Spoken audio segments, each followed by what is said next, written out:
लगता है ये सबसे बड़ी जो है वो हमारी गलती होती है। बाद में हमें उसकी नदामत होती है, लेकिन तब वक्त चला जाता है।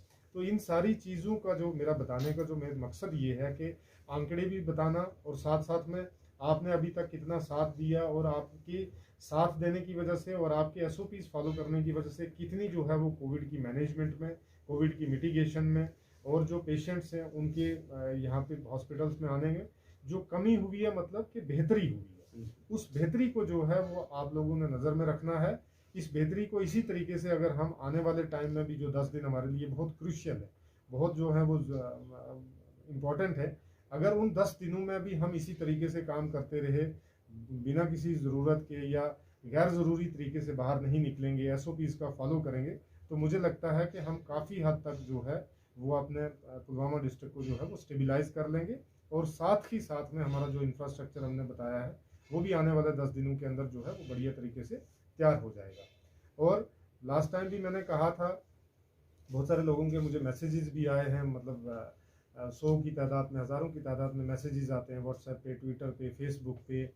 तो मैसेज पढ़ के अच्छा भी लगता है। और बहुत दूसरी चीज़ ये है कि हम दोनों एक हैं। आप ये ना समझें कि पुलवामा की आवाम अलग है और एडमिनिस्ट्रेशन अलग है। हम बेसिकली एक हैं, एक सिक्के के दो पहलू हैं। किसी की दुकानें सील करूं, या मैं लोगों की गाड़ियां सील करूं या सीज करूं, या मैं किसी किस्म का जो है वो रेवेन्यू कलेक्ट करें, खुदा गवाह है इस चीज़ का, मेरा ये मकसद नहीं है। मेरे लिए आपकी जान आपसे ज़्यादा अजीज़ है, मुझे वो प्यारी है, मुझे उसकी कीमत है कि छोटी सी गलती की वजह से, अब गलती किसकी है, अगर हम उस चीज़ पे जाएंगे तो हम उस जान को वापस नहीं ला सकते। तो ये जो मेरी अपील है आपके ज़रिए, जो हमारे यहाँ पे मीडिया के हजरात हैं, इनके ज़रिए जो मैं पब्लिक से अपील करना चाहता हूँ, वो सिर्फ अपील का सिर्फ और सिर्फ एक ही मकसद है। आपकी जान जो है वो मेरे लिए बहुत इम्पोर्टेंट है, वो बहुत कीमती है, जिसका कोई बदल नहीं है, जिसका कोई मोल नहीं। और दूसरी बात ये है कि आपकी जान जो है वो है तो जहान है।